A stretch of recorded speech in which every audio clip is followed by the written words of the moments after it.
Bon, ben André, j'essaie de comprendre. J'ai un pneu ici, je passe mon temps à avoir des flats. Là, j'ai une tripe, puis la tripe est brisée, il y a un trou dans la tripe, mais j'ai pas de clou dans le pneu, rien, là. Fait que c'est-tu bon avoir une tripe ou c'est-tu Ben, mieux de pas avoir de tripe? Fait ben, que là, moi, je tripe à pas comprendre pourquoi. ouais. On va essayer que tu tripes après que la vidéo soit OK, finie. c'est bon. Bon, ce roue-là, comme on peut voir, les trous, tu l'as bien montré ici, là. On va essayer de le rendre plus visible. Bon. Ça, évidemment, c'était vers l'intérieur. C'est certainement pas un clou qui a fait ça. Ouais, c'est ça, parce qu'il a frotté sur le rime. Oui, ni un écureuil. Je te rassure, c'est pas un écureuil Ouais. qui a fait ça non plus. En même temps, on a aussi une usure marquée tout La près de valve. la valve à sa base. Aussi, on voit que le pourtour intérieur a une couleur rouille, et c'est évidemment pas, là, je ne prends pas personne pour des épais, évidemment. Là. Le rouille ne vient pas du tube, il vient de la jante. Bon. Ce qu'il faut savoir, c'est que les tubes ont commencé à peu près en même temps que les pneus, parce que les jantes ou les rimes avaient au départ des broches. Des années 1900, tranquille, là, Ouais, 1, 2, 3. c'est ça. Quand il y avait des broches, là, c'était pratiquement impossible pour les compagnies de penser d'isoler chacune des broches sur le cerceau de la jante pour rendre ça étanche. OK. Fait que le moyen de le rendre étanche, c'était ça, puis c'était logique. Mais ça, le tube s'est transporté jusqu'au milieu des années 60 facilement. Puis, en réalité, il n'aurait pas dû avoir des chambres à air si tard que ça. Mais il y en a eu parce que, comme cette jante ici, on le voit bien. Oui, on le voit bien. Ouais, bien, c'est un gros mot, là, mais on le voit, là, ouais. Bon, le cerceau est monté sur le cœur de la jante avec des rivets. On les voit ici, les patrons des 3 rivets qu'il y a là. Ça, c'est le même principe, si on veut, que d'avoir des rayons. Sur un bicycle à pédale. Ouais, ou les premières roues Ouais. les premières roues. Fait qu'on voit bien le centre ici, qui est apposé sur le cerceau, mais il n'est pas soudé. Les soudures sont arrivées, mettons, aux années 60, si tu veux. Fait que, bon, elle est rivetée. Ça veut donc dire Mais- que l'air peut s'échapper. On disait qu'on voyait les rivets même de ce côté-là, là. Ben Ici, oui, si là, on frotte, ça, c'est là. l'autre côté des Ouais, rivets. ça, c'est l'autre OK. côté. C'est ça, ouais, exactement. Bon. Ça veut donc dire que les rivets, comme par exemple, on travaille souvent avec les voitures américaines, les années 50, le cœur de la jante est posé sur le cerceau avec des rivets. Souvent, ils sont plus apparents, on les voit dômés, puis bon, enfin bref. Mais ces rivets-là, ils ne sont pas étanches. C'est pas garanti qu'ils sont étanches. Fait qu'ils continuaient de mettre ça. Fait qu'il n'y a pas un petit O-ring en caoutchouc Non. pour les... Ben, même s'il y en avait un, avec l'âge, Ouais. le O-ring finirait par sécher, puis bon. Moi, sur mon 53, ça fait des années que je roule les roues d'origine sans tube, sans chambre à air, des roues d'origine avec rivets rivets. Puis qui je gonfle- risquent de puis je couler. C'est ça, qui risquent de couler, mais je ne les gonfle pas chaque samedi matin pour sortir. Ce qu'on fait, dans un cas où on veut mettre des jantes, des pneus sans chambre à air, ce qu'on veut faire, c'est éviter qu'on perde de l'air.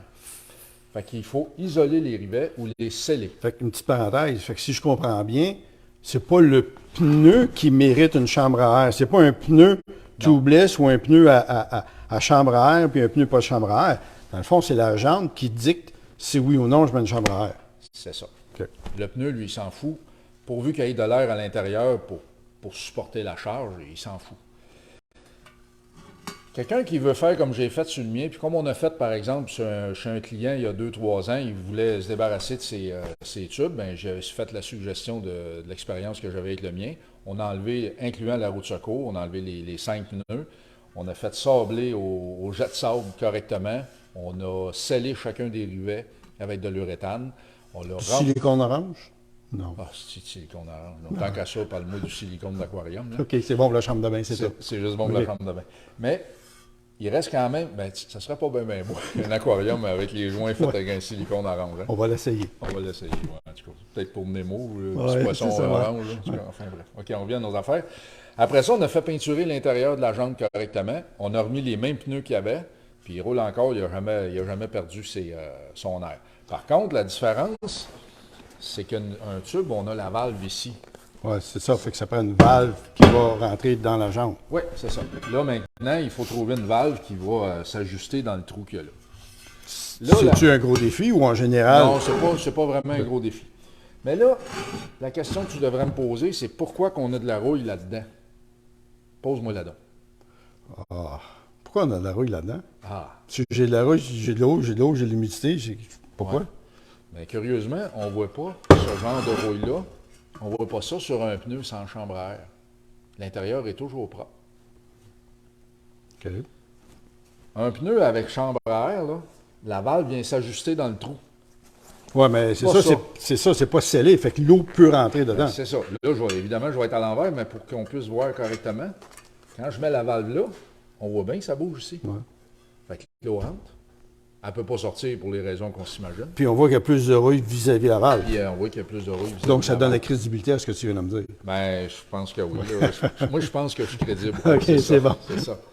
Fait qu'autrement dit, pour ceux qui veulent se débarrasser des chambres à air, c'est possible. À condition, si vous avez des roues à rivets, ben, d'isoler les rivets avec, ou sceller, je devrais plutôt dire, les sceller avec de l'uréthane ou un produit équivalent. Bien le préparer, bien les sabler, l'uréthane, peinturer par-dessus. Puis après ça, vous remettez vos roues sans chambre. On les remet, puis idéalement, tu les remets, puis tu vas les essayer ou tu vas les mettre avec de l'eau et du savon pour être sûr que la réparation oui, c'est ça. fonctionne. Oui. De toute façon, la seule manière que tu peux le savoir, si tu veux mettre de l'eau et du savon, ça va être Ouais. derrière. Et non pas le porteur vis-à-vis Non, les. c'est ça, vis-à-vis ici, là.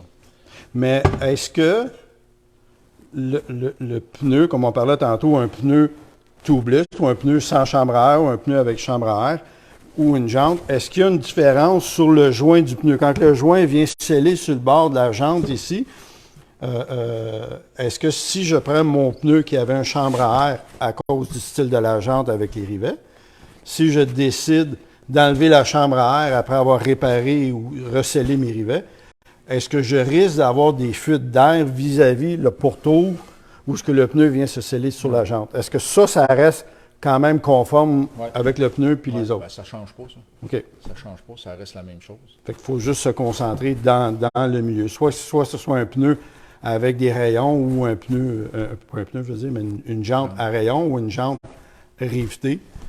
Le pourtour ici, c'est pareil. C'est pareil. Puis on fait venir régulièrement des pneus ici, de toute façon, des reproductions de pneus en nylon. On en a mis sur le mien, puis j'ai fait un article sur le VAQ là-dessus.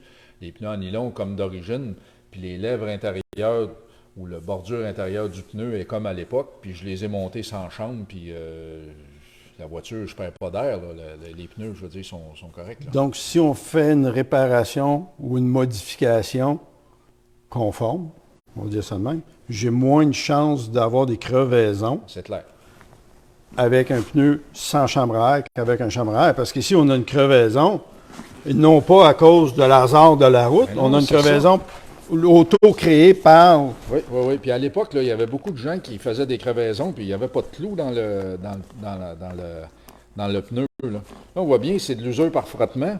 Puis si on regarde à côté de la jante, regarde, pas de la jante, mais de la valve, on est tout près de ce secteur ici. Donc, c'est le gonflement du métal à cause de la rouille qui a probablement perforé exactement ça. de par lui-même à l'intérieur. C'est ça. Fait que des tubes ou des chambres à air, ça rend la roue ou le pneu ou l'ensemble roue-pneu moins fiable.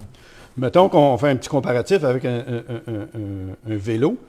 Le vélo, il y a comme un morceau de caoutchouc qui recouvre tous les rayons avant de mettre le tube. Est-ce que dans ce cas ici, dans l'automobile, il y avait ça, cette bande de caoutchouc-là? Il y en a qui en avaient, oui, c'est sûr. Là, lui, il n'y en avait pas. S'il y en avait eu, il aurait été protégé beaucoup plus que pas d'en avoir du tout. Okay. Mais il reste quand même qu'avec toute la rouille qu'on voit là, on s'entend pour dire que le métal de la jante finit par ramollir, il va avoir un flex, puis à un moment donné, il va arriver quelque chose. Là, ça va être autre chose. Puis ça va être la bande qui va se manger. Puis après ça, ça va aller manger le tube. Ça va remettre juste un peu plus tard l'inévitable, finalement. Puis je présume que si ma pression d'air, est-ce que c'est plausible que si ma pression d'air est plus basse, que le tube bouge plus, à l'intérieur? Oui, il bouge plus. Donc, c'est une crevaison auto-gérée. Fait que ça, auto-créée.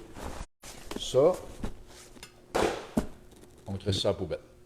Mais, on répare ça convenablement, on le remonte, on met de l'air dedans, on fait des petits tests avec de l'eau et du savon pour voir si ça ne coule pas. Puis après ça, on peut partir en toute quiétude, que ça n'explosera pas, puis on ne fera pas, excusez l'anglicisme, un blowout en roulant sur l'autoroute ou quelque chose comme ça. Lui, on a essayé, quand on l'a démonté là, pour vérifier, on s'est dit qu'on était pour enlever le tube et puis le remonter sans tube. Mais regardez, il demeure autour du trou de la valve. Moi, je peux pas mettre une valve neuve là-dedans puis penser que ça va rester étanche. C'est impossible. Donc, la solution, c'est changer la jante? On ou va envoyer, repenser? c'est parce que ça va faire du bruit, mais j'enverrai la jante à la même place où j'ai lancé le tube à terre derrière nous autres. Là. OK. Ça va juste ça. Puis, si on s'amuse à aller plus loin, le pneu, on va falloir demander une entorse à la caméra un peu. Mais juste si on regarde à l'intérieur, je sais pas si on Attends, voit bien. on va vous sortir une belle lumière, là, je dirais pas à marque, là, mais checkez ça. Et c'est bon. Ouais, hein? Ça, c'est toute la rouille qui Ça, c'est avait. la rouille sur la jambe puis qui est frottée par le tube. C'est ça qu'il y avait dans la roue. Parce que c'est quand même, le pneu il est super beau, là. Ouais, le pneu est beau, j'ai confiance en ce pneu-là. C'est sûr qu'il faut vérifier la date. On en a déjà parlé de la date, tant qu'à voir ça, puis continuer sur ce sujet-là. On s'amuse à vérifier la date, puis après ça, on se laissera là-dessus. Ben, je l'ai trouvé ici. Moi, je dirais que c'est un 2012. 39e semaine 2012. C'est ça, 39e semaine 2012. Fait que là, on prend, le tube est là, le pneu est là, puis la jante est là. Puis là, ben, on n'a plus rien à discuter, on va être obligé d'arrêter comme ça.